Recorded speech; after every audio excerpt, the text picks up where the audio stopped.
ਤੁਸੀਂ ਸੁਣਿਆ ਹੀ ਮੇਰਾ ਖਿਆਲ ਖਬਰਾਂ ਪੜ੍ਹ ਲਈਆਂ ਸਿਲੀਕਨ ਵੈਲੀ ਦੀ ਬੈਂਕ ਵੈਲੀ ਐਪ ਹੋ ਗਈ ਆ ਅਤੇ ਇੱਕ ਹੋਰ ਬੈਂਕ ਕਲੈਪਸ ਹੋ ਗਈ ਆ। ਇਹਨਾਂ ਬੈਂਕਾਂ ਦੇ ਕਲੈਪਸ ਹੋਣ ਤੋਂ ਬਾਅਦ ਤੁਹਾਨੂੰ ਕੀ ਲੱਗਦਾ ਕਿ ਜਿਹੜੀਆਂ ਫਾਈਨੈਂਸ਼ੀਅਲ ਮਾਰਕੀਟਸ ਨੇ ਉਹਦੇ ਕੀ ਅਸਰ ਪਏਗਾ? ਇਹ ਬੈਂਕ ਜਿਹੜਾ ਹੈ ਮੋਸਟਲੀ ਸਟਾਰਟਅਪ ਕੰਪਨੀਆਂ ਨੂੰ ਔਰ ਟੈਕਨੋਲੋਜੀ ਦੀ ਕੰਪਨੀਆਂ ਨੂੰ ਵੈਂਚਰ ਕੈਪੀਟਲਿਸਟ ਦੀ ਤਰ੍ਹਾਂ ਦੇ ਇਹ ਲੋਨ ਦਿੰਦਾ ਸੀਗਾ। ਇਹ ਬੈਂਕ ਕੋਲ ਜਿਹੜੀ ਐਸੈਟਸ ਨੇ ਉਹਦੀ ਵੈਲਿਊ ਘਟ ਜਾਂਦੀ ਹੈ ਤਾਂ ਤੁਹਾਨੂੰ ਫਿਰ ਡਿਪੋਜ਼ਿਟ ਜ਼ਿਆਦਾ ਚਾਹੀਦਾ ਬੈਂਕ ਨੂੰ ਉਹਨੂੰ ਬੈਲੈਂਸ ਕਰਨ ਲਈ। ਇਸੇ ਕਰਕੇ ਤੁਸੀਂ ਦੇਖਿਆ ਕਿ ਬੈਂਕ ਹੁਣ 4.5%, 5%, ਕਈ ਬੈਂਕ 5.5% ਵੀ ਵਿਆਜ ਦੇਣ ਨੂੰ ਤਿਆਰ ਹੈ ਆਪਣੇ ਡਿਪੋਜ਼ਿਟ ਹੋਲਡਰਸ ਨੂੰ।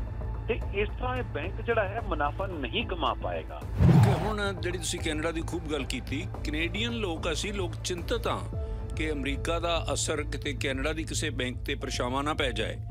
ਕੈਨੇਡਾ ਦੀਆਂ ਬੈਂਕਾਂ ਕਿਵੇਂ ਨੇ, ਜਿਹੜਾ ਪਹਿਲਾਂ ਵੀ ਆਪਾਂ ਡਿਸਕਸ ਕੀਤਾ, ਮੇਰਾ ਖਿਆਲ ਮੈਂ ਗਿੱਲ ਸਾਹਿਬ ਨਾਲ, ਸ਼ਰਨਜੀਤ ਗਿੱਲ ਨਾਲ ਡਿਸਕਸ ਕਰਦਾ ਸੀ ਕਿ ਜਿਹੜਾ ਸਟ੍ਰੈਸ ਟੈਸਟ ਆ ਉਹ ਸਾਹਿਬ ਸਾਡੇ ਕੈਨੇਡੀਅਨ ਬੈਂਕਾਂ 'ਚ ਹੈਗਾ, ਅਮਰੀਕਨ ਬੈਂਕਾਂ 'ਚ ਹੈ ਨਹੀਂ ਗਾ। ਸੋ ਸਟ੍ਰੈਸ ਟੈਸਟ ਕਰਕੇ ਤੇ ਹੋਰ ਕਰਨਾ ਕਰਕੇ ਸਾਡੀਆਂ ਬੈਂਕਾਂ ਕਿਵੇਂ ਨੇ ਹੁਣ? The Harjinder Singh Show। ਆਪਾਂ ਸਿਲੀਕਨ ਵੈਲੀ ਬੈਂਕ ਦੀ ਗੱਲ ਕਰਦੇ ਸਾਂ ਅਤੇ ਸਿਗਨੇਚਰ ਬੈਂਕ ਦੀ ਗੱਲ ਕਰਦੇ ਹਾਂ। 48 ਘੰਟੇ ਦੇ ਵਿੱਚ ਅਮਰੀਕਾ ਦੀਆਂ ਦੋ ਬੈਂਕਾਂ, ਇਹ ਜਿਹੜੀ ਸਿਲੀਕਨ ਵੈਲੀ ਬੈਂਕ ਸੀ ਇਹ ਯੂਨਾਈਟਿਡ ਸਟੇਟਸ ਦੀਆਂ ਬੈਂਕਸ ਦੇ 16ਵੇਂ ਨੰਬਰ 'ਤੇ ਸੀ ਔਰ ਇਹ ਮਹੱਤਵਪੂਰਨ ਬੈਂਕ ਸਮਝੀ ਜਾਂਦੀ ਹੈ। ਇਸ ਤੋਂ ਬਾਅਦ ਹੁਣ ਇਹ ਬੈਂਕਾਂ ਦੇ ਬੈਂਕਰਪਟ ਹੋਣ ਤੋਂ ਪਿੱਛੋਂ ਤੀਜੀ ਬੈਂਕ ਕਿਹੜੀ ਬੈਂਕਰਪਟ ਹੋਏਗੀ, ਇਸ ਦੇ ਬਾਰੇ ਗੱਲਾਂ ਚੱਲ ਰਹੀਆਂ ਨੇ। ਅੱਜ ਜਿਹੜੀਆਂ ਖਬਰਾਂ ਆਈਆਂ ਨੇ ਕਿ ਰੈਗੂਲੇਟਰ ਜਿਹੜਾ ਉਹ ਹਰ ਰੋਜ਼ ਔਰ ਕੁਝ ਘੰਟਿਆਂ ਬਾਅਦ ਉਹ ਚੈੱਕ ਕਰ ਰਹੇ ਨੇ ਸਟੇਟਸ ਕੀ ਹੈ, ਐਸੈਟਸ ਕੀ ਨੇ, ਕੀ ਤਬਦੀਲੀਆਂ ਆ ਰਹੀਆਂ ਨੇ। ਜਿਸ ਤਰ੍ਹਾਂ ਮੈਂ ਤੁਹਾਨੂੰ ਪਹਿਲਾਂ ਦੱਸ ਕੇ ਹਟਿਆ ਖਬਰਾਂ ਦੇ ਵਿੱਚ ਕਿ ਲਿਕੁਇਡਿਟੀ ਚੈੱਕ ਹੋ ਰਹੀ ਹੈ ਬੈਂਕਾਂ ਦੀ। ਸੋ ਮੇਰੇ ਨਾਲ ਸਰ ਸੁਰਿੰਦਰਪਾਲ ਸਿੰਘ ਜਿਹੜੇ ਕਿ ਸਾਡੇ ਫਾਈਨੈਂਸ਼ੀਅਲ ਐਨਾਲਿਸਟ ਨੇ, ਉਹ ਵੈਸੇ ਤਾਂ ਪੰਜਾਬ ਗਏ ਹੋਏ ਨੇ ਲੇਕਿਨ ਅਸੀਂ ਉਹਨਾਂ ਨੂੰ ਖੇਚਲ ਦਿੱਤੀ ਹੈ ਅਤੇ ਉਹਨਾਂ ਨੇ ਸਮਾਂ ਕੱਢਿਆ ਹੈ। ਉਹਨਾਂ ਦਾ ਬਹੁਤ ਧੰਨਵਾਦੀ ਹਾਂ। ਸਰ ਸੁਰਿੰਦਰਪਾਲ ਸਿੰਘ ਜੀ, ਜੀ ਆਇਆਂ ਨੂੰ। Thank you very much Singh Sahib, ਆਪ ਜੀ ਨੂੰ ਵੀ ਔਰ ਸਾਰੇ ਸਰੋਤਿਆਂ ਨੂੰ ਸਤਿ ਸ਼੍ਰੀ ਅਕਾਲ, ਨਮਸਕਾਰ ਔਰ ਆਦਾਬ ਜੀ। ਬਹੁਤ ਮਿਹਰਬਾਨੀ। ਤੁਸੀਂ ਸੁਣਿਆ ਹੀ ਮੇਰਾ ਖਿਆਲ ਖਬਰਾਂ ਪੜ੍ਹ ਲਈਆਂ ਸਿਲੀਕਨ ਵੈਲੀ ਦੀ ਬੈਂਕ ਵੈਲੀ ਐਪ ਹੋ ਗਈ ਆ ਅਤੇ ਇੱਕ ਹੋਰ ਬੈਂਕ ਕਲੈਪਸ ਹੋ ਗਈ ਆ। ਇਹਨਾਂ ਬੈਂਕਾਂ ਦੇ ਕਲੈਪਸ ਹੋਣ ਤੋਂ ਬਾਅਦ ਤੁਹਾਨੂੰ ਕੀ ਲੱਗਦਾ ਕਿ ਜਿਹੜੀਆਂ ਫਾਈਨੈਂਸ਼ੀਅਲ ਮਾਰਕੀਟਸ ਨੇ ਉਹਦੇ ਕੀ ਅਸਰ ਪਏਗਾ? ਥਿੰਡ ਸਾਹਿਬ ਦੇਖੋ, ਮੇਰੇ ਹਿਸਾਬ ਨਾਲ ਪਿਛਲੇ 2-3 ਦਿਨ ਤੋਂ ਮਾਰਕੀਟ ਦੇ ਅੰਦਰ ਅਨਨੈਸੈਸਰਲੀ ਅਨਡਿਊ ਪ੍ਰੈਸ਼ਰ ਖਾਸ ਤੌਰ ਤੇ ਬੈਂਕਿੰਗ ਸੈਕਟਰ ਤੇ ਪਾਇਆ ਗਿਆ ਸੀਗਾ। ਇਹ ਲੋਕ ਇਹਨੂੰ 2008 ਦਾ ਫਾਈਨੈਂਸ਼ੀਅਲ ਕ੍ਰਾਈਸਿਸ ਸਮਝ ਰਹੇ ਸੀ ਕੁਝ ਲੋਕ। ਇਸ ਤਰ੍ਹਾਂ ਦੇ ਕੋਈ ਹਾਲਾਤ ਨਹੀਂ ਹੈਗੇ ਆ। ਉਹਦਾ ਫਰਕ ਇਹ ਹੈ ਕਿਉਂਕਿ ਇਹ ਜਿਹੜਾ ਹਰ ਇੱਕ ਬੈਂਕ ਦੀ ਇੱਕ ਅਲੱਗ-ਅਲੱਗ ਸਟੋਰੀ ਹੈ। SVB ਜਿਹੜਾ ਤੁਸੀਂ ਗੱਲ ਕੀਤੀ ਸਿਲੀਕਨ ਵੈਲੀ ਬੈਂਕ, ਇਹ ਰੀਜਨਲ ਬੈਂਕ ਹੈਗਾ। ਇਹ ਬੈਂਕ ਜਿਹੜਾ ਹੈ ਮੋਸਟਲੀ ਸਟਾਰਟਅਪ ਕੰਪਨੀਆਂ ਨੂੰ ਔਰ ਟੈਕਨੋਲੋਜੀ ਦੀ ਕੰਪਨੀਆਂ ਨੂੰ ਵੈਂਚਰ ਕੈਪੀਟਲਿਸਟ ਦੀ ਤਰ੍ਹਾਂ ਦੇ ਇਹ ਲੋਨ ਦਿੰਦਾ ਸੀਗਾ। ਤੇ ਕਿਉਂਕਿ ਹੁਣ ਜਦੋਂ ਪਿਛਲੇ 2-3 ਸਾਲ 1 ਸਾਲ 'ਚ ਇੰਟਰਸਟ ਕਾਫੀ ਵਧੇ ਨੇ ਤੇ ਉਹਦੇ ਨਾਲ ਕੀ ਹੋਇਆ ਕਿ ਜਿਹੜੇ ਆਮ ਬੈਂਕ ਵੀ ਨੇ, ਜਿਹੜੇ ਉਹਨਾਂ ਨੇ ਕੋਈ ਕਹਿ ਲਓ ਕਿ ਟ੍ਰੈਜਰੀ ਹੋਲਡਿੰਗ ਸੀਗੀ, ਜਿਹੜੀ ਉਹਨਾਂ ਨੇ ਆਪ ਬੌਂਡਸ ਬਾਏ ਕੀਤੇ ਆ, ਬੌਂਡਸ ਜਿਹੜੇ ਨੇ ਹਿੰਡ ਸਾਹਿਬ ਉਹ ਹਮੇਸ਼ਾ ਇੰਟਰਸਟ ਰੇਟ ਤੋਂ ਇਨਵਰਸਲੀ ਪ੍ਰਪੋਰਸ਼ਨਲ ਚੱਲਦੇ ਨੇ। ਯਾਨੀ ਜੇ ਇੰਟਰਸਟ ਵੱਧਦਾ ਆ ਤੇ ਬੌਂਡ ਦੀ ਯੀਲਡ ਘਟਦੀ ਹੈ। ਤੇ ਕਹਿਣ ਦਾ ਭਾਵ ਇਹ ਹੈ ਕਿ ਬੈਂਕ ਕੋਲ ਜਿਹੜੀ ਐਸੈਟਸ ਨੇ ਉਹਦੀ ਵੈਲਿਊ ਘਟ ਜਾਂਦੀ ਹੈ ਤਾਂ ਤੁਹਾਨੂੰ ਫਿਰ ਡਿਪੋਜ਼ਿਟ ਜ਼ਿਆਦਾ ਚਾਹੀਦਾ ਬੈਂਕ ਨੂੰ ਉਹਨੂੰ ਬੈਲੈਂਸ ਕਰਨ ਲਈ। ਇਸੇ ਕਰਕੇ ਤੁਸੀਂ ਦੇਖਿਆ ਕਿ ਬੈਂਕ ਹੁਣ 4.5%, 5%, ਕਈ ਬੈਂਕ 5.5% ਵੀ ਵਿਆਜ ਦੇਣ ਨੂੰ ਤਿਆਰ ਹੈ ਆਪਣੇ ਡਿਪੋਜ਼ਿਟ ਹੋਲਡਰਸ ਨੂੰ। ਤੇ ਇਸ ਤਰ੍ਹਾਂ ਇਹ ਬੈਂਕ ਜਿਹੜਾ ਹੈ ਮੁਨਾਫਾ ਨਹੀਂ ਕਮਾ ਪਾਏਗਾ। ਲੇਕਿਨ ਚੂੰਕਿ ਇਹ ਜਿਹੜਾ ਸਿਲੀਕਨ ਵੈਲੀ ਬੈਂਕ ਸੀਗਾ, ਇਹਦੀ ਜਿਹੜੀ ਕਹਿ ਲਓ ਕਿ ਖਾਸ ਸਪੈਸ਼ਲਿਟੀ ਸੀ ਸਿਰਫ ਟੈਕਨੋਲੋਜੀ ਦੇ ਅੰਦਰ ਹੀ ਸੀ, ਇੱਕੋ ਖੇਤਰ ਦੇ ਅੰਦਰ ਸੀਗੀ। ਤੇ ਜਦੋਂ ਟੈਕਨੋਲੋਜੀ ਦਾ ਖੇਤਰ ਚੰਗੀ ਕਾਰਗੁਜ਼ਾਰੀ ਕਰ ਰਿਹਾ ਸੀ ਤੇ ਬੈਂਕ ਦੀ ਚੰਗੀ ਚੜ੍ਹਾਈ ਵੀ ਸੀਗੀ। ਪਰ ਚੂੰਕਿ ਹੁਣ ਟੈਕਨੋਲੋਜੀ ਦੀ ਕੰਪਨੀਆਂ ਤੇ ਹੀ ਗਾਜ ਗਿਰ ਰਹੀ ਹੈ ਜ਼ਿਆਦਾ ਇੰਟਰਸਟ ਵਧਣ ਦੀ, ਔਰ ਟੈਕਨੋਲੋਜੀ ਦੀ ਕੰਪਨੀਆਂ ਨੂੰ ਪੈਸੇ ਵੀ ਚਾਹੀਦੇ ਹੁੰਦੇ, ਸਟਾਰਟਅਪ ਕੰਪਨੀਆਂ ਨੂੰ ਵੀ ਚਾਹੀਦੇ ਹੁੰਦੇ ਆ। ਇਸ ਕਰਕੇ ਜਿਹੜੀ ਹੈ ਇਸ ਤੇ ਗਾਜ ਗਿਰੀ ਆ। ਦੂਸਰਾ ਜਿਹੜਾ ਸਿਗਨੇਚਰ ਬੈਂਕ ਹੈ ਉਹ ਬੇਸਿਕਲੀ ਬਿਟਕੋਇਨਸ ਦਾ ਬੈਂਕ ਹੈ, ਕ੍ਰਿਪਟੋ ਕਰੰਸੀਜ਼ ਦਾ ਬੈਂਕ ਹੈ। ਹੁਣ ਕਈ ਬੈਂਕ ਐਸੇ ਵੀ ਨੇ ਜਿਹੜੇ ਕਿ ਕ੍ਰਿਪਟੋ ਕਰੰਸੀਜ਼ ਨੂੰ ਫੰਡਿੰਗ ਕਰਦੇ ਸੀ। ਕ੍ਰਿਪਟੋ ਕਰੰਸੀ ਦੀ ਸਭ ਤੋਂ ਵੱਡੀ ਜਿਹੜੀ ਸਟਾਕ ਐਕਸਚੇਂਜ ਹੀ ਬੈਂਕਰਪਟ ਹੋ ਗਈ ਪਿਛਲੇ ਸਾਲ ਕੁਝ ਮਹੀਨੇ ਪਹਿਲਾਂ। ਤੇ ਇਸ ਕਰਕੇ ਜਿਹੜਾ ਹੈ ਇਹ ਜਿਹੜੇ ਬੈਂਕ ਨੇ ਇਸ ਕਰਕੇ ਜਿਹੜੇ ਹੈ ਇਹ ਮੰਦੀ ਹਾਲਾਤ 'ਚ ਨੇ। ਲੇਕਿਨ ਜੇ ਤੁਸੀਂ ਕਹੋ bank of America, city bank, JP Morgan Chase, Morgan Stanley, Goldman Sachs, they all are well funded banks। ਪਰ ਕੈਨੇਡਾ ਦੀ ਜੇ ਗੱਲ ਕਰੋ ਤੇ ਕੈਨੇਡੀਅਨ ਬੈਂਕ ਜਿਹੜੇ ਨੇ ਇਸ ਤਰ੍ਹਾਂ ਦਾ ਸਾਡੇ ਕੈਨੇਡਾ ਦੇ ਅੰਦਰ ਕੋਈ ਰੁਝਾਨ ਨਹੀਂ ਹੈ। ਕਿਉਂਕਿ ਹੁਣ ਜਿਹੜੀ ਤੁਸੀਂ ਕੈਨੇਡਾ ਦੀ ਖੂਬ ਗੱਲ ਕੀਤੀ, ਕੈਨੇਡੀਅਨ ਲੋਕ ਅਸੀਂ ਲੋਕ ਚਿੰਤਤ ਹਾਂ ਕਿ ਅਮਰੀਕਾ ਦਾ ਅਸਰ ਕਿਤੇ ਕੈਨੇਡਾ ਦੀ ਕਿਸੇ ਬੈਂਕ 'ਤੇ ਪਰਛਾਵਾਂ ਨਾ ਪੈ ਜਾਏ। ਕੈਨੇਡਾ ਦੀਆਂ ਬੈਂਕਾਂ ਕਿਵੇਂ ਨੇ, ਜਿਹੜਾ ਪਹਿਲਾਂ ਵੀ ਆਪਾਂ ਡਿਸਕਸ ਕੀਤਾ, ਮੇਰਾ ਖਿਆਲ ਮੈਂ ਗਿੱਲ ਸਾਹਿਬ ਨਾਲ, ਸ਼ਰਨਜੀਤ ਗਿੱਲ ਨਾਲ ਡਿਸਕਸ ਕਰਦਾ ਸੀ ਕਿ ਜਿਹੜਾ ਸਟਰੈਸ ਟੈਸਟ ਆ ਉਹ ਸਰ ਸਾਹਿਬ ਸਾਡੇ ਕੈਨੇਡੀਅਨ ਬੈਂਕਾਂ 'ਚ ਹੈਗਾ, ਅਮਰੀਕਨ ਬੈਂਕਾਂ 'ਚ ਹੈ ਨਹੀਂ ਗਾ। ਸੋ ਸਟਰੈਸ ਟੈਸਟ ਕਰਕੇ ਤੇ ਹੋਰ ਕਰਨਾ ਕਰਕੇ ਸਾਡੀਆਂ ਬੈਂਕਾਂ ਕਿਵੇਂ ਨੇ ਹੁਣ? ਸਾਡੀ ਬੈਂਕ ਸਰ ਦੇਖੋ 2008 'ਚ ਵੀ ਵੈਲ ਫੰਡਡ ਸੀ, ਵੈਲ ਕੈਪੀਟਲਾਈਜ਼ ਸੀਗੀਆਂ। ਅੱਜ ਵੀ ਸਾਡੀ bank Canadian banks are well of the well capitalize banks in the world. ਲੇਕਿਨ ਜਿਹੜੀ ਤੁਸੀਂ ਗੱਲ ਕਹੀ ਸਟਰੈਸ ਟੈਸਟ ਦੀ, ਉਹ ਸਟਰੈਸ ਟੈਸਟ ਜਿਹੜਾ ਹੈ ਮੌਰਗੇਜ ਪਰਪਸ ਲਈ ਹੈ, ਉਹ ਰੈਜ਼ੀਡੈਂਸ਼ੀਅਲ ਮੌਰਗੇਜ ਪਰਪਸ ਲਈ ਹੈ। ਉਹ ਪਰਪਸਲੀ ਜਿਹੜਾ ਹੈ ਉਹ ਬੈਂਕਾਂ ਵੱਲੋਂ ਨਹੀਂ, OSFI ਵੱਲੋਂ, office of superintendent financial institution ਵੱਲੋਂ ਪਾਇਆ ਗਿਆ ਸੀਗਾ ਤਾਂ ਕਿ ਘਰਾਂ ਦੇ ਅੰਦਰ ਸਪੈਕੂਲੇਟਿਵ ਬਾਇੰਗ ਨਾ ਹੋਏ। ਉਹ ਚੰਗੀ ਗੱਲ ਸੀਗੀ। ਜੇ ਇਹ ਉਹ ਅੱਜ ਤੋਂ 4 ਸਾਲ ਪਹਿਲਾਂ 3 ਸਾਲ ਪਹਿਲਾਂ ਜਿਹੜਾ ਇਹ ਸਟਰੈਸ ਟੈਸਟ ਪਾਇਆ ਗਿਆ ਸੀ, ਜੇ ਨਾ ਪਾਇਆ ਜਾਂਦਾ ਥਿੰਡ ਸਾਹਿਬ, ਅੱਜ ਤਾਸ਼ ਦੇ ਪੱਤੇ ਇਸ ਤਰ੍ਹਾਂ ਢੇਰਾਂ ਲੱਗ ਜਾਂਦੇ ਇੱਥੇ ਮਕਾਨਾਂ ਦੇ। ਜਿਸ ਤਰ੍ਹਾਂ 2008 ਦੇ ਅੰਦਰ ਅਮਰੀਕਾ 'ਚ ਫਲੋਰੀਡਾ ਔਰ ਕਈ ਐਸੇ ਸ਼ਹਿਰਾਂ ਦੇ ਅੰਦਰ ਮਕਾਨ ਇਸ ਤਰ੍ਹਾਂ ਦੜਾ-ਦੜ ਡਿੱਗ ਰਹੇ ਸੀ, ਉਹ ਹਾਲਾਤ ਇੱਥੇ ਅੱਜ ਹੋਣੇ ਸੀ। ਕਿਉਂਕਿ ਸਾਡੇ ਰੈਗੂਲੇਟਰਸ ਅੱਛੀ ਬਾਡੀਜ਼ ਹੈਗੀਆਂ ਨੇ, ਵੈਲ ਕੈਪੀਟਲਾਈਜ਼ ਨੇ ਬੈਂਕ, ਔਰ ਸਾਡੇ ਬੈਂਕ ਜਿਹੜੇ ਡਾਈਵਰਸੀਫਾਈਡ ਹੈਗੇ ਨੇ। ਸਾਡੇ ਬੈਂਕ ਕੋਈ ਇਸ ਤਰ੍ਹਾਂ ਸਿਲੀਕਨ ਵੈਲੀ ਬੈਂਕ ਦੀ ਤਰ੍ਹਾਂ ਨਹੀਂ ਹੈਗੇ ਬਈ ਕੋਈ ਇੱਕੋ ਹੀ ਸੈਕਟਰ ਦੇ ਅੰਦਰ। ਹਾਂ, ਜਿਸ ਤਰ੍ਹਾਂ ਤੁਸੀਂ ਕਹੋ ਕਿ ਇੱਥੇ ਕੈਲਗਰੀ 'ਚ ਇੱਕ ਅੱਧਾ ਬੈਂਕ ਹੈਗਾ, ਮੈਂ ਤਾਂ ਨਾਂ ਨਹੀਂ ਲੈਣਾ ਚਾਹਾਂਗਾ, ਜਿਹੜਾ ਕਿ ਸਿਰਫ ਤੇ ਸਿਰਫ ਆਇਲ ਸੈਕਟਰ ਦੇ ਅੰਦਰ, ਕਿਉਂਕਿ ਤੁਹਾਨੂੰ ਪਤਾ ਹੈ ਉੱਥੇ ਆਇਲ ਦੀ ਡਰਿਲਿੰਗ ਹੁੰਦੀ ਹੈ ਤੇ ਆਇਲ ਦੀ ਜਿਹੜੀਆਂ ਸੈਂਡ ਦੇ ਥਰੂ ਆਇਲ ਜਿਹੜਾ ਪੈਦਾ ਕਰਦੇ ਨੇ, ਉਹਦਾ ਜਿਹੜਾ ਐਕਸਪੋਜ਼ਰ ਹੈ ਆਇਲ ਸੈਕਟਰ 'ਚ ਬਹੁਤ ਜ਼ਿਆਦਾ ਹੈ। ਕੱਲ੍ਹ ਨੂੰ ਜੇ ਆਇਲ ਦੀ ਕੰਪਨੀਆਂ ਬੈਂਕਰਪਟ ਤੋਂ ਹੋਣ ਤਾਂ ਹੋ ਸਕਦਾ ਉਸ ਬੈਂਕ ਨੂੰ ਚਿੰਤਾ ਹੋਵੇ। ਲੇਕਿਨ ਸਾਡੇ ਇੱਥੇ ਟੈਕਨੋਲੋਜੀ ਦੇ ਖੇਤਰ 'ਚ ਐਸੀ, ਜਾਂ ਬਿਟਕੋਇਨ ਦੇ ਅੰਦਰ ਜਾਂ ਕ੍ਰਿਪਟੋ ਕਰੰਸੀਜ਼ ਦੇ ਅੰਦਰ ਐਸੀ ਕੋਈ ਪ੍ਰੋਬਲਮ ਨਹੀਂ। ਨੰਬਰ 1। ਨੰਬਰ 2, ਸਾਡੇ ਬੈਂਕ ਜਿਹੜੇ ਨੇ ਵੈਲ ਕੈਪੀਟਲਾਈਜ਼ ਹੈਗੇ ਨੇ। ਨੰਬਰ 3, ਦੇ ਆਰ ਵੈਲ ਡਾਈਵਰਸੀਫਾਈਡ। ਸੋ ਐਸੀ ਕੋਈ ਪ੍ਰੋਬਲਮ ਨਹੀਂ ਹੈ ਸਰ। ਅੱਛਾ, ਇੱਕ ਗੱਲ ਹੋਰ ਦੱਸ ਦਿਓ, ਇਹ ਸ਼ੰਕੇ ਨਿਵਰਤ ਕਰੋ ਕਿ ਜਿੰਨੇ ਪੈਸੇ ਜਮ੍ਹਾਂ ਕਰਾਏ ਹੁੰਦੇ ਨੇ ਬੈਂਕ ਦੇ ਵਿੱਚ, ਉਹਨਾਂ ਦੀ ਬੈਂਕ ਨੇ ਇੰਸ਼ੋਰੈਂਸ ਕਰਾਈ ਹੁੰਦੀ ਆ? ਮੈਂ ਤੁਹਾਡੀ ਗੱਲ ਸਮਝਦਾ ਕਿ ਕੈਨੇਡੀਅਨ ਬੈਂਕਾਂ ਨੂੰ ਹਾਲੇ ਕੋਈ ਖਤਰਾ ਨਹੀਂ ਹੈ।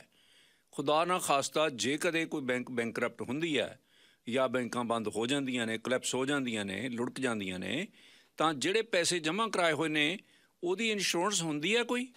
ਉਹ ਪੈਸੇ ਮਿਲ ਜਾਣਗੇ ਅਗਲੇ ਨੂੰ? ਕਿੰਨੀ ਇੰਸ਼ੋਰੈਂਸ ਹੁੰਦੀ ਹੈ? ਬਿਲਕੁਲ ਸਰ, ਇੱਥੇ ਕਰਾਊਨ ਕਾਰਪੋਰੇਸ਼ਨ ਹੈ, CDIC। CDIC stand for Canada deposit insurance corporation. All the banks ਦੇ ਜਿੰਨੇ ਵੀ ਬੈਂਕ ਨੇ CDIC ਤੋਂ ਜਿਹੜੇ ਇੰਸ਼ੋਰਡ ਨੇ, $1 ਲੱਖ ਤੱਕ ਜਿਹੜਾ ਹੈ, ਉਹ $1 ਲੱਖ ਤੱਕ ਜਿਹੜਾ ਪਰ ਪਰਸਨ ਜਿਹੜਾ ਹੈ ਡਿਪੋਜ਼ਿਟ ਹੋਲਡਰ ਦੇ, ਉਹ ਤੁਹਾਡੇ ਕਵਰ ਨੇ ਫਰੋਮ ਦ ਬੈਂਕਰਪਸੀ। ਔਰ ਅਮਰੀਕਾ ਦੇ ਅੰਦਰ FDIC, federal deposit insurance corporation ਦੇ ਅੰਦਰ $2.5 ਲੱਖ ਤੱਕ, ਈਵਨ SVB ਜਾਂ ਸਿਗਨੇਚਰ ਬੈਂਕ ਜਿਨ੍ਹਾਂ ਦੇ ਜਿਹੜੇ ਕਿ ਡਿਪੋਜ਼ਿਟ ਹੋਲਡਰਸ, ਮੈਂ ਡਿਪੋਜ਼ਿਟ ਹੋਲਡਰਸ ਦੀ ਗੱਲ ਕਰ ਰਿਹਾ, ਸ਼ੇਅਰ ਹੋਲਡਰਸ ਨਹੀਂ ਗੱਲ ਕਰ ਰਿਹਾ। ਸ਼ੇਅਰ ਹੋਲਡਰ ਜਿਨ੍ਹਾਂ ਨੇ SVB ਦੇ ਸਿਗਨੇਚਰ ਬੈਂਕ ਤੇ ਸ਼ੇਅਰ ਲਏ ਸੀ, ਉਹ ਸਮਝੋ ਜ਼ੀਰੋ ਹੋ ਗਏ। ਉਹਨਾਂ ਨੂੰ ਕੋਈ ਸਰਕਾਰ ਵੱਲੋਂ ਰਾਹਤ ਨਹੀਂ ਮਿਲਦੀ, ਕਿਉਂਕਿ ਸ਼ੇਅਰ ਹੋਲਡਰ ਨੂੰ ਖਾਸ ਤੌਰ ਤੇ ਬਾਈਡਨ ਨੇ ਕੱਲ ਕਿਹਾ ਵੀ ਹੈ ਬਈ ਦੈਟਸ ਵਾਟ ਦੇ ਡਿਜ਼ਰਵ ਇਨ ਦ ਕੈਪੀਟਲਿਸਟ ਸਿਸਟਮ, ਕਿ ਜੇ ਉਹ ਰਿਸਕ ਲੈਂਦੇ ਨੇ ਮੁਨਾਫਾ ਵੀ ਉਹਨਾਂ ਨੂੰ ਹੁੰਦਾ ਤੇ ਘਾਟਾ ਵੀ ਉਹਨਾਂ ਨੂੰ ਹੁੰਦਾ। ਲੇਕਿਨ ਡਿਪੋਜ਼ਿਟ ਹੋਲਡਰ ਜਿਹੜੇ ਨੇ ਅਮਰੀਕਾ ਦੇ ਅੰਦਰ ਵੀ ਉਹਨਾਂ ਨੇ ਇਹ ਅਨਾਊਂਸ ਕੀਤਾ ਹੈ ਜੀ ਕਿ ਈਵਨ $2.5 ਲੱਖ ਤੱਕ FDIC ਤੋਂ ਕਵਰ ਨੇ। ਪਰ ਉਹਨਾਂ ਨੇ ਇਹ ਵੀ ਕਿਹਾ ਬਈ 2.5 ਲੱਖ ਤੋਂ ਵੱਧ ਵੀ ਅਨਲਿਮਿਟਿਡ ਜਿੰਨੇ ਪੈਸੇ ਨੇ ਉਹ ਵੀ ਅਸੀਂ ਕਵਰ ਕਰਾਂਗੇ, ਲੇਕਿਨ ਉਹ ਸਰਕਾਰ ਆਪਣੇ ਕੋਲੋਂ ਪੈਸੇ ਨਹੀਂ ਦੇਗੀ, ਕਿਉਂਕਿ ਇਹ ਸਾਰੇ ਬੈਂਕ ਜਿਵੇਂ ਇੱਥੇ ਸਾਡੇ CDIC ਹੈ, ਉੱਥੇ FDIC ਹੈ, ਇੱਕ ਪ੍ਰੀਮੀਅਮ ਪੇ ਕਰਦੇ ਨੇ। ਉਹ ਪ੍ਰੀਮੀਅਮ ਕਹਿੰਦੇ ਅਸੀਂ ਵਧਾ ਦਿਆਂਗੇ ਤਾਂ ਕਿ ਬੈਂਕਾਂ ਤੋਂ ਹੀ ਪੈਸੇ ਲੈ ਕੇ ਅਸੀਂ ਜਿਹੜੇ ਬਾਕੀ ਦੇ ਬੈਂਕਾਂ ਤੋਂ ਇਹ ਜਿਹੜੇ ਖਾਤਾ ਹੋਲਡਰ ਸੀਗੇ ਉਹਨਾਂ ਨੂੰ ਪੇ ਕੀਤੇ ਜਾਣਗੇ, ਤੇ ਕੋਈ ਐਸੀ ਇਸ਼ੂਸ ਨਹੀਂ ਹੈਗੇ ਸਰ। ਜਿਵੇਂ ਤੁਸੀਂ ਕਿਹਾ ਕਿ ਇਨਵੈਸਟਰਸ ਦੇ ਜਿੰਨੇ ਪੈਸੇ ਇਨਵੈਸਟ ਕੀਤੇ ਗਏ ਸੀ ਉਹ ਡੁੱਬ ਗਏ, ਉਸੇ ਤਰੀਕੇ ਨਾਲ ਇਹ ਵੀ ਦੱਸੋ ਵੀ ਜਿਨ੍ਹਾਂ ਲੋਕਾਂ ਨੇ ਕਰਜ਼ਾ ਲਿਆ ਹੋਇਆ ਸੀ ਉਹ ਕਰਜ਼ਾ ਵੀ ਮੁਆਫ ਹੋ ਗਿਆ? I wish that could happen। ਕਰਜ਼ਾ ਨਹੀਂ ਸਰ ਕਦੀ ਮਾਫ ਹੁੰਦਾ। ਕਰਜ਼ਾ ਤੇ ਜਿਵੇਂ ਕਰਜ਼ਾ ਤੇ ਬੇਸਿਕਲੀ ਉਹਨੇ ਕੋਈ ਰਿਸਕ ਨਹੀਂ ਲਿਆ ਨਾ ਸ਼ੇਅਰ ਹੋਲਡਰ ਤੇ, ਕਿਉਂਕਿ ਉਹ ਇੱਕ ਤਰ੍ਹਾਂ ਦਾ ਭਾਗੀਦਾਰ ਹੈ। ਉਹਦੇ ਅੰਦਰ ਕੰਪਨੀ ਦੇ ਅੰਦਰ ਓਨ ਕਰਦਾ ਸ਼ੇਅਰ। ਜਿਹਨੇ ਕਰਜ਼ਾ ਲਿਆ ਉਹ ਥੋੜਾ ਸਰ ਉਹਨੇ ਤੇ ਕਰਜ਼ਾ ਉਹ ਜਿਹਨੇ ਹੁਣ ਕੋਈ ਵੀ ਜਿਹੜਾ ਸੈਕੰਡ ਇੰਸਟੀਟਿਊਸ਼ਨ ਉਹਨੂੰ ਬਾਏ ਆਊਟ ਕਰੇਗਾ ਤੇ ਉਹਦੀ ਜਿਹੜੀ ਬੁੱਕਸ ਨੂੰ ਬਾਏ ਆਊਟ ਕਰੇਗਾ ਤਾਂ ਦੂਸਰੀ ਕੰਪਨੀ ਨੂੰ ਉਹਨੂੰ ਕਰਜ਼ਾ ਦੇਣਾ ਪੈਣਾ। ਇਸ ਤਰ੍ਹਾਂ ਕਰਜ਼ਾ ਨਹੀਂ ਮਾਫ ਹੁੰਦਾ ਸਰ। ਸੋ ਜੇ ਬੈਂਕ ਬੈਂਕਰਪਟ ਵੀ ਹੋ ਜਾਂਦੀ ਆ, ਜਿਹੜਾ ਕਰਜ਼ਾ ਦੇਣ ਵਾਲਾ ਬੰਦਾ ਉਹਨੂੰ ਕਰਜ਼ਾ ਦੇਣਾ ਹੀ ਪਏਗਾ।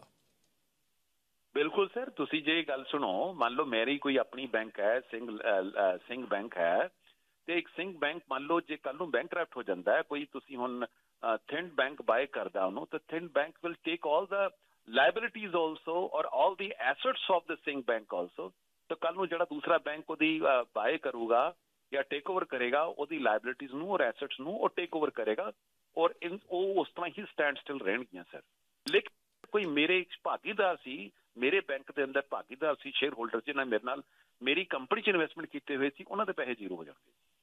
ਅੱਛਾ, ਹੁਣ ਇੱਕ ਹੋਰ ਜਿਹੜੀਆਂ ਅਸੀਂ ਗੱਲਾਂ ਸੁਣ ਰਹੇ ਹਾਂ ਜਾਂ ਪੜ੍ਹ ਰਹੇ ਹਾਂ ਕਿ ਅਮਰੀਕਾ ਦੀਆਂ ਫਾਈਨੈਂਸ਼ੀਅਲ ਮਾਰਕੀਟਸ 'ਚੋਂ ਕਨਸੂਆਂ ਆ ਰਹੀਆਂ ਨੇ ਕਿ ਇਹਨਾਂ ਦੋ ਬੈਂਕਾਂ ਦੇ ਕੋਲੈਪਸ ਹੋਣ ਤੋਂ ਬਾਅਦ ਹੁਣ ਇੰਟਰਸਟ ਰੇਟ ਨਹੀਂ ਉਹਨਾਂ ਨੇ ਹੋਰ ਵਧਾਉਣਾ, ਔਰ ਉਹ ਕਹਿੰਦੇ ਕਿ ਸਗੋਂ ਇੰਟਰਸਟ ਰੇਟ ਥੋੜ੍ਹਾ ਜਿਹਾ ਸ਼ਾਇਦ ਉਹ ਥੱਲੇ ਕਰ ਦੇਣ ਤਾਂ ਕਿ ਲੋਕਾਂ ਦਾ ਕਾਨਫੀਡੈਂਸ ਬਣਿਆ ਰਹੇ।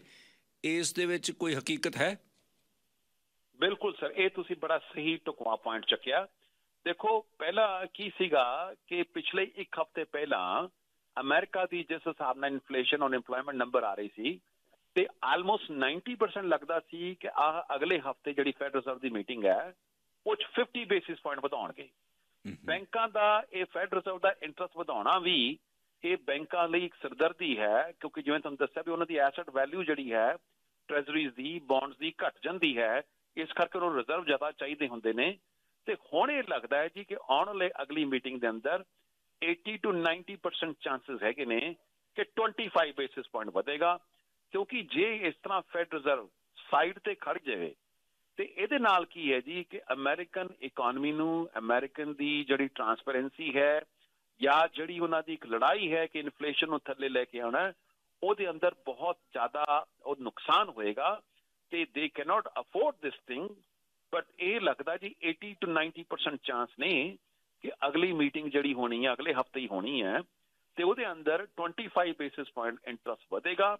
ਲੇਕਿਨ ਹੈਵਿੰਗ ਸੈਡ ਦਿਸ ਥਿੰਗ, ਅਗਲੇ 2-3 ਵਾਰੀ ਇਹ 25 ਬੇਸਿਸ ਪੁਆਇੰਟ ਅਮਰੀਕਾ ਦਾ ਇੰਟਰਸਟ ਵਧੇਗਾ ਜੀ, ਕਿਉਂਕਿ ਅਮਰੀਕਾ ਦੀ ਇਨਫਲੇਸ਼ਨ ਜਿਹੜੀ ਅੱਜ ਵੀ ਆਈ ਹੈ ਉਹ ਵੀ ਕਿਤੇ ਨੇੜੇ ਤੇੜੇ ਨਹੀਂ ਹੈ। 0.4% ਲਾਸਟ ਮੰਥ ਗਰੋ ਕੀਤੀ ਹੈ, ਜਿਹੜੀ ਕਿ ਐਨੂਅਲਾਈਜ਼ 6% ਦੇ ਕਰੀਬ ਹੈਗੀ ਆ। ਪਰ ਹਾਂ ਇਹ ਜ਼ਰੂਰ ਹੈ ਕਿ fed reserve is more defensive, they will not be that hawkish or aggressive as they were 1 week before। ਜੇ 0.25% ਵੀ ਵੱਧ ਜਾਂਦਾ ਫਿਰ ਜਿਹੜੀ ਤੁਸੀਂ ਗੱਲ ਦੱਸੀ ਆ, ਜਿਹੜਾ ਫਾਰਮੂਲਾ ਹੈ ਬੌਂਡਸ ਦੀ ਕੀਮਤ ਤਾਂ ਫਿਰ ਖੁਰਨੀ ਬੰਦ ਨਹੀਂ ਹੋਏਗੀ, ਸ਼ੁਰੂ ਰਹੇਗੀ। ਬਿਲਕੁਲ ਰਹੇਗੀ sir. This is a catch 22 situation, ਕਿਉਂਕਿ ਹੁਣ ਜੇ ਤੁਸੀਂ ਇਨਫਲੇਸ਼ਨ ਨੂੰ ਵੀ ਥੱਲੇ ਲਿਆਉਣਾ ਆ, ਦੂਸਰੀ ਗੱਲ ਤੁਸੀਂ ਆਪਣੇ ਬੈਂਕਸ ਦੀ ਫੰਡਿੰਗ ਨੂੰ ਵੀ ਦੇਖਣਾ ਹੈ, ਤੀਸਰੀ ਗੱਲ ਤੁਸੀਂ ਆਪਣੀ ਇਕਨੋਮੀ ਨੂੰ ਵੀ ਦੇਖਣਾ ਹੈ, ਚੌਥੀ ਗੱਲ ਤੁਸੀਂ ਆਪਣੀ ਜਿਹੜੀ ਕ੍ਰੈਡੀਬਿਲਿਟੀ ਹੈ, ਸਭ ਤੋਂ ਵੱਡੀ ਇੰਪੋਰਟੈਂਟ ਚੀਜ਼ ਦੇਖੋ ਥਿੰਡ ਸਾਹਿਬ, ਕ੍ਰੈਡੀਬਿਲਿਟੀ ਔਰ ਟਰਸਟ ਫੈਕਟਰ ਹੁੰਦਾ ਬੈਂਕਿੰਗ ਸੈਕਟਰ 'ਚ। ਹੋਰ ਕੁਝ ਨਹੀਂ ਹੈ। ਕਿਉਂ ਅੱਜ ਦੁਨੀਆ ਦੇ ਅੰਦਰ ਅਮਰੀਕਨ ਇੰਸਟੀਟਿਊਸ਼ਨ ਦੁਨੀਆ ਦੇ ਅੰਦਰ ਰਾਜ ਕਰਦੇ ਨੇ, ਕਈ ਦੁਨੀਆ ਦੇ ਅੰਦਰ ਬੈਂਕਸ ਨੇ। ਸਵਿਸ ਬੈਂਕਿੰਗ ਵਰ very famous at one point of time, ਲੇਕਿਨ ਕਿਉਂਕਿ ਅਮਰੀਕਨਸ ਹੈਵ ਐਬਸੋਲੂਟਲੀ ਟਰਾਂਸਪੇਰੈਂਸੀ ਔਰ ਅਮਰੀਕਾ ਦੇ ਅੰਦਰ ਜਿਹੜਾ ਹੈ ਇਹ ਟਰਸਟ ਫੈਕਟਰ ਹੈ, ਔਰ ਪਲੱਸ ਅਮਰੀਕਾ ਦੇ ਅੰਦਰ ਇੱਕ ਇਹ ਹੈਗਾ ਕਿ ਉਹ ਜੇ ਉਹ ਕੋਈ ਚੀਜ਼ ਉਹਨਾਂ ਨੇ ਪ੍ਰੋਮਿਸ ਕੀਤੀ ਹੈ, ਅੱਜ ਤੱਕ ਅਮਰੀਕਾ ਨੇ ਕਦੇ ਵੀ ਆਪਣੀ ਇੰਟਰਸਟ ਪੇਮੈਂਟ ਜਿਹੜੀ ਹੈ ਡਿਫਾਲਟ ਨਹੀਂ ਕੀਤੀ। ਬੇਸ਼ੱਕ ਦੁਨੀਆ 'ਚ ਸਭ ਤੋਂ ਵੱਧ ਕਰਜ਼ਾ ਅਮਰੀਕਾ ਤੇ ਹੋਏਗਾ ਜੀ। ਸੋ ਹੁਣ ਆਪਾਂ ਜੇ ਦੇਖਦੇ ਹਾਂ ਕਿ ਕੈਨੇਡਾ ਦੇ ਵਿੱਚ ਵੱਧ ਰਹੇ ਇੰਟਰਸਟ ਰੇਟਸ ਹਨ ਜਿਹੜੇ, ਉਹ ਵੀ ਉਹਨਾਂ ਨੇ ਰੋਕ ਲਏ ਨੇ।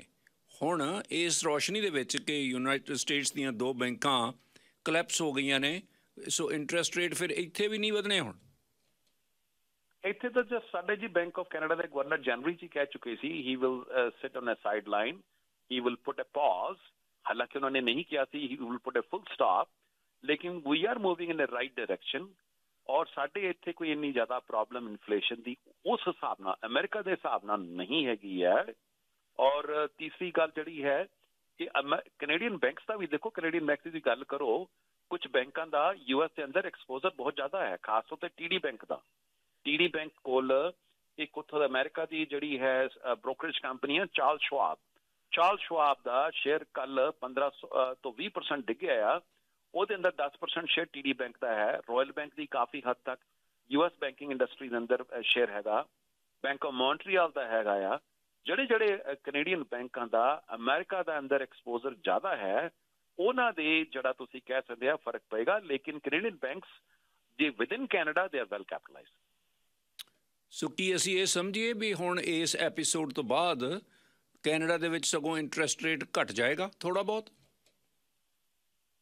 ਸਰ ਘਟਣ ਦੇ ਚਾਂਸ ਤਾਂ ਹਲੇ ਘੱਟ ਹੈਗੇ ਸਰ, ਘਟਣ ਦੇ ਚਾਂਸ ਇਸ ਸਾਲ ਦੇ ਐਂਡ ਤੋਂ ਪਹਿਲਾਂ ਨਹੀਂ ਹੈਗੇ। ਇਹ ਤੁਸੀਂ ਅਕਤੂਬਰ ਨਵੰਬਰ ਤੋਂ ਪਹਿਲਾਂ ਤੁਸੀਂ ਇਹ ਤੇ ਬਿਲਕੁਲ ਜੋ ਕਹਿੰਦਾ ਨਾ ਪੰਜਾਬੀ 'ਚ ਵਰਕਾ ਹੀ ਫਾੜ ਕੇ ਸੁੱਟ ਦਿਓ। ਤੁਸੀਂ ਘਟਣ ਦੀ ਗੱਲ ਕਰਦੇ ਹੋ, ਉਹ ਤਾਂ ਵਧਾਉਣ ਦੀ ਗੱਲ ਕਰਦੇ ਸੀ, ਉਹ ਥੋੜਾ ਜਿਹਾ ਪੌਜ਼ ਲੈਣ ਦੀ ਗੱਲ ਕਰ ਰਹੇ ਆ ਕਿ ਆਪਾਂ ਹੁਣ ਜਿੱਦਾਂ that will be very wishful thinking ਕਿ we expect in next few months ਕਿ ਇੰਟਰਸਟ ਘਟਣਾ ਸ਼ੁਰੂ ਹੋ ਜਾਏਗਾ। ਇੰਟਰਸਟ ਤੇ ਪੌਜ਼ ਲੱਗਣਾ ਹੀ ਬੜੀ ਵੱਡੀ ਗੱਲ ਹੈ, provided if the inflation number comes in line with the expectations of the central bank governors। ਸਾਡੇ ਇੱਥੋਂ ਦੇ ਤੁਹਾਨੂੰ ਦੱਸਿਆ ਵੀ ਸਾਡੇ ਠੀਕ ਚੱਲ ਰਹੇ ਨੇ ਕੰਪੇਅਰ ਟੂ ਅਮਰੀਕਾ। ਅਮਰੀਕਾ ਦੀ ਜ਼ਿਆਦਾ ਵੱਡੀ ਸਿਰਦਰਦੀ ਹੈ ਔਰ ਅਮਰੀਕਾ ਸ਼ਾਇਦ 2 ਜਾਂ 3 ਵਾਰੀ ਇੰਟਰਸਟ ਰੇਟ ਆਪਣਾ ਵਧਾਏਗਾ ਜੀ। ਬਹੁਤ ਬਹੁਤ ਮਿਹਰਬਾਨੀ ਜੀ, ਬਹੁਤ ਬਹੁਤ ਸ਼ੁਕਰੀਆ ਤੁਹਾਡਾ। ਥੈਂਕ ਯੂ ਫॉर ਜਿਹੜਾ ਤੁਸੀਂ ਸਮਾਂ ਦਿੱਤਾ। ਥੈਂਕ ਯੂ ਜੀ, thank you. Surinderpal Singh ji India ਤੋਂ ਅੱਜ ਗੱਲਬਾਤ ਕਰ ਰਹੇ ਸੀ। ਉਹ ਆਪਣੇ ਪੰਜਾਬ ਨੂੰ ਗਏ ਹੋਏ ਨੇ ਟ੍ਰਿਪ ਦੇ ਉੱਤੇ। ਤੁਸੀਂ ਇਹ ਬੈਂਕਾਂ ਦੀ ਜਿਹੜੀ ਖਬਰ ਸੁਣੀ ਹੈ ਕੋਲੈਪਸ ਹੋਣ ਦੀ, ਉਸ ਤੋਂ ਬਾਅਦ ਇਸ ਕਿਸਮ ਦੇ ਐਨਾਲਿਸਿਸ ਸੁਣ ਰਹੇ ਹੋ, ਦੇਖ ਰਹੇ ਹੋ, ਪੜ੍ਹ ਰਹੇ ਹੋ। ਫਾਈਨੈਂਸ਼ੀਅਲ ਟਾਈਮ ਪਹਿਲਾਂ ਬਹੁਤ ਸਾਰੇ ਲੋਕ ਕਹਿੰਦੇ ਸੀ ਪੜ੍ਹਦੇ ਨਹੀਂ ਸੀ, ਹੁਣ ਫਾਈਨੈਂਸ਼ੀਅਲ ਟਾਈਮ ਵੀ ਪੜ੍ਹਨਾ ਸ਼ੁਰੂ ਕੀਤਾ। ਜਿਨ੍ਹਾਂ ਦੇ ਪੈਸੇ ਬੈਂਕਾਂ ਦੇ ਵਿੱਚ ਪਏ ਨੇ, ਲੱਖਾਂ ਡਾਲਰ ਬਹੁਤ ਸਾਰੇ ਲੋਕਾਂ ਦਾ ਜਮ੍ਹਾਂ ਵੀ ਹੈ, ਜਾਂ ਤੁਹਾਡਾ ਲੋਨ ਹੈ ਬੈਂਕ ਦੇ ਨਾਲ, ਤੁਹਾਡਾ ਕੀ ਰਿਐਕਸ਼ਨ ਹੈ ਇਸ ਬੈਂਕਿੰਗ ਕੋਲੈਪਸ ਤੋਂ ਬਾਅਦ? ਹੁਣ ਇੱਕ ਗਰੁੱਪ ਤਾਂ ਇਹ ਕਹਿ ਰਿਹਾ ਕਿ ਹੋ ਸਕਦਾ ਇੰਟਰਸਟ ਰੇਟ ਘੱਟ ਜਾਣ। ਸਰ ਸੁਰਿੰਦਰਪਾਲ ਸਿੰਘ ਕਹਿੰਦੇ ਕਿ ਨੋ, ਵਰਕਾ ਪਾੜ ਦਿਓ, ਇੰਟਰਸਟ ਰੇਟ ਘਟਣੇ ਨਹੀਂ, ਹਾਂ ਵਧਣ ਤੋਂ ਪਾਜ਼ ਲਾਇਆ ਹੋਇਆ। ਯੂਨਾਈਟਿਡ ਸਟੇਟਸ ਦੇ ਵਿੱਚ ਜਿਹੜੇ ਕੁਛ ਅਰਥ ਸ਼ਾਸਤਰੀ ਨੇ ਉਹ ਇਹ ਵੀ ਕਹਿ ਰਹੇ ਆ ਕਿ ਖਸਮਾਂ ਨੂੰ ਖਾਣ ਇਨਫਲੇਸ਼ਨ ਅਤੇ ਅਸੀਂ ਆਪਣੀਆਂ ਬੈਂਕਾਂ ਨਹੀਂ ਕਮਜ਼ੋਰ ਕਰਨਾ ਚਾਹੁੰਦੇ।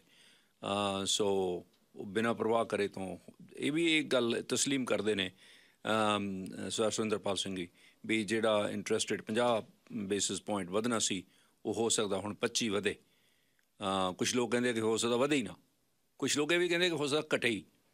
ਤੁਸੀਂ ਆਪਣੀਆਂ ਜਿਹੜੀਆਂ ਬੈਂਕਾਂ ਨੇ ਉਸ 'ਤੇ ਕਿੰਨਾ ਕੁ ਭਰੋਸਾ ਕਰਦੇ ਹੋ?